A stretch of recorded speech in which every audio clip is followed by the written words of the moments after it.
এক গহীন জঙ্গলের পাশে ছোট্ট একটি গ্রামে বাস করত এক তরুণ কাঠুরে। তার নাম ছিল রামু।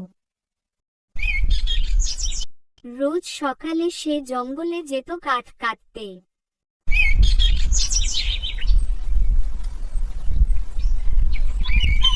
পরিশ্রম করে কাঠ কেটে বাজারে বিক্রি করে সে সামান্য কিছু টাকা রোজগার করত, তাতে কোনোমতে তার সংসার চলত।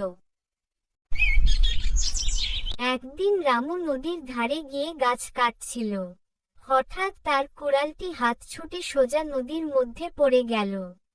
রামু হতাশ হয়ে বসে পড়ল। কুড়াল ছাড়া সে আর কাজ করবে কিভাবে? ঠিক তখন নদীর জল টলটল করে উঠল, আর সেখান থেকে ভেসে উঠল এক অপূর্ব সুন্দরী জলপরী। জলপরী বলল, তুমি কাঁদছো কেন, কাঠুরে? আমার একটাই কুড়াল ছিল, তা পড়ে গেছে নদীতে। এখন আমি কাজ করব কিভাবে? জলপরী হেসে বলল, আমি তোমার জন্য কুড়াল খুঁজে আনব। তারপর সে ডুব দিয়ে নদীর নিচে চলে গেল। কিছুক্ষণ পর উঠে এসে সে একটি সোনার কুড়াল রামুকে দেখালো। এই কুড়ালটা কি তোমার? না না, এটি আমার নয়। আমার কুড়াল লোহার ছিল।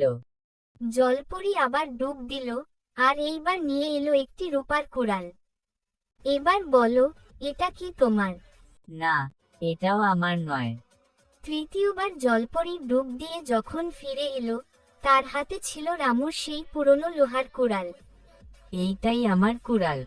জলপরী খুশি হয়ে বলল, তুমি সততার পরীক্ষায় উত্তীর্ণ হয়েছ, তাই আমি তোমাকে এই তিনটি কুড়ালি উপহার দিচ্ছি, সোনা, রূপা আর লোহা। রামু আনন্দে বাড়ি ফিরে গেল তিনটি কুড়াল নিয়ে।